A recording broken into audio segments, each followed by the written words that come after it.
Hello everyone, I hope you are doing great. My name is Hatisham and I am a teacher of English here and today we will discuss the syllabus of English in NDA, right?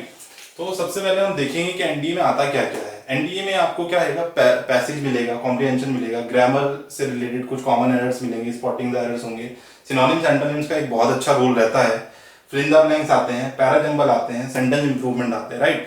तो ये जो video है ये इसलिए है कि आपको इसकी तैयारी कैसे करनी है और कहाँ से करनी है, खासकर इंग्लिश के लिए।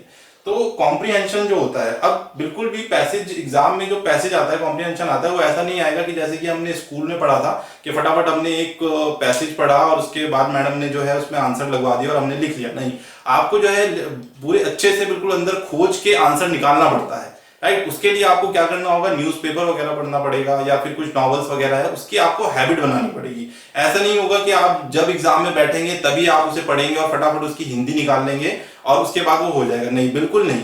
आपको जो पैसेज में लिखा हुआ है वो बहुत अच्छे से समझना होगा। अगर आपके वो बिल्कुल अच्छे से समझ में नहीं आ रहा है तो आप सही तो नहीं करोगे और नेगेटिव करके आ जाओगे।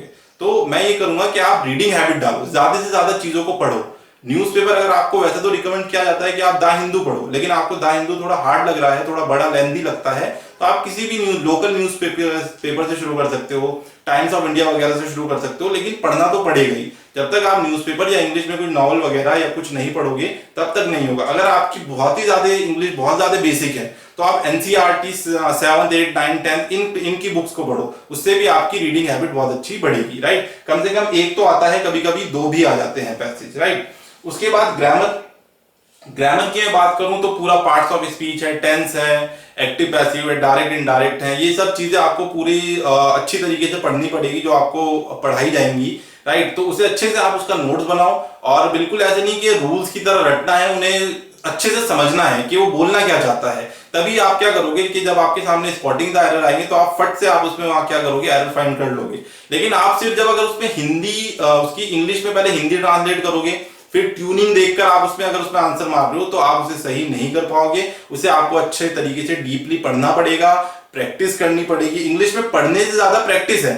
आपको जो आपकी डीडीए से जो आपको बुक मिलेगी उसमें इतनी अच्छी प्रैक्टिस है कि अगर आप उस प्रैक्टिस को ही अगर एक दो बार कर लेते हो ढंग से पूरी बुक को, तो आपका पेपर ऐसे ही क्लियर हो जाएगा। ग्रामर सेक्शन की बात कर रहा हूं, प्लस उसमें जो आपके पैसेज वगैरह हैं बुक में और सारी चीजें हैं, अगर आप उसे करते हो, जितनी भी चीजें वर्ड्स हैं, वर्ड्स बहुत इंपॉर्टेंट होते हैं, सिनोनिम्स एंटोनिम्स जितने भी वर्ड्स हैं आपकी बुक में बहुत सारे वर्ड्स आपको मिलेंगे। आपको और कहीं जाने की जरूरत नहीं है, आपकी बुक में जितने सारे वर्ड्स हैं उसमें से आपके ज्यादा से ज्यादा वर्ड्स आएंगे, क्योंकि वर्ड्स तो है अनलिमिटेड, उनकी गारंटी नहीं ली जा सकती कि हाँ वही वर्ड्स आएंगे, लेकिन आपको कम से कम 2-3 हजार वर्ड्स अपनी बनानी है, अपनी वोकैबुलरी कम से कम 2-3 हजार तक करनी है। अगर आपकी इतनी वोकैबुलरी है और आप उससे आगे जाते हो तब जाके पॉसिबिलिटी होती है कि आप एनडीए के एग्जाम में वर्ड्स को कर पाओगे, राइट। उसके बाद आपको दोनों ही चीजें देखनी है, सिनोनिम्स भी देखनी है। करीब मैं जो देख रहा हूं करीब 3-4 साल से 10-10 आ रहे हैं दोनों, तो वर्ड्स को आपको बहुत इंपॉर्टेंट लेना है।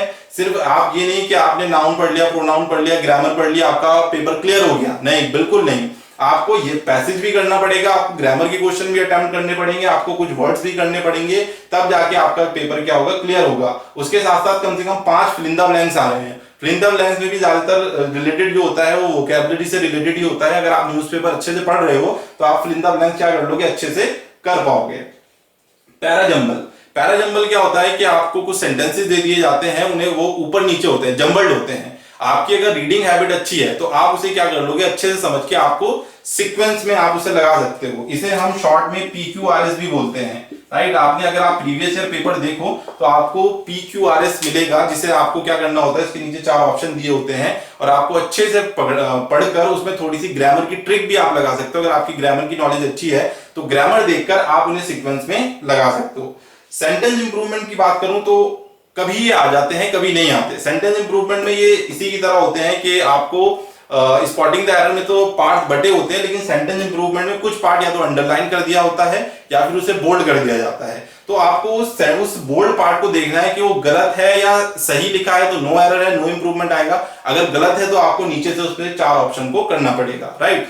लेकिन एनडीए का पेपर ऐसा नहीं है कि आप 1-2 महीने पहले करके आपके पेपर क्लियर हो जाएगा, कि आपने 1 महीना है, 2 महीना है और आपने शॉर्ट नोट्स पढ़े और हो गया। नहीं, आपको अभी से ही, बल्कि आज जब आप ये वीडियो देख रहे हैं आज से ही आपको तैयारी करनी पड़ेगी और जैसे कि हमने ऑनलाइन वीडियो शुरू कर दिए हैं, ऑनलाइन प्लेटफॉर्म हमारा तैयार हो गया है, आपको वो ज्वाइन करना है तो आप डीडीए में इंक्वायरी कीजिए उसके बारे में और ऑनलाइन क्लासेस ज्वाइन कीजिए और उससे आपको आइडिया लगेगा। हम यहाँ पे आपको गाइड करेंगे कि आपको क्या चीज पढ़ना है, क्या चीज नहीं पढ़ना है, कैसे पढ़ना है, वो आपको सारे ही टीचर हर वीडियो में धीरे धीरे क्या करते जाएंगे, बताते जाएंगे। तो आपको सिर्फ अपने टीचर को फॉलो करना है और मेहनत करनी है। देखो एनडीए का एग्जाम में बिना मेहनत के तो बिल्कुल नहीं होगा। अगर आप ये सोच रहे हो कि मैं बिल्कुल ऐसे ही कि जैसे मैंने कोई भी पेपर दे दिया या अभी स्कूल में हमने पेपर दे दिए थे और वो क्लियर हो जाते थे, ऐसा बिल्कुल नहीं है। आपको जी तोड़ मेहनत करनी पड़ेगी, तभी जाके आपका एनडीए का एग्जाम अच्छे से क्लियर होगा। 50 क्वेश्चंस आते हैं, 50 में से कम ये मान के चलो कि आपको 25 या 30 तो करने ही पड़ेंगे, तब जाके आपका पेपर क्लियर होगा। तो मैं यही रिकमेंड करूंगा कि आप जल्द से जल्द आज ही से अपनी पढ़ाई शुरू करो। ये सारी चीजें आप कवर करो पार्ट बाय पार्ट। जो आपको प्रॉब्लम आती है वो आप हमसे पूछते रहो, हम आपको जो है वो डाउट्स आपके क्लियर करते रहेंगे। Thank you very much.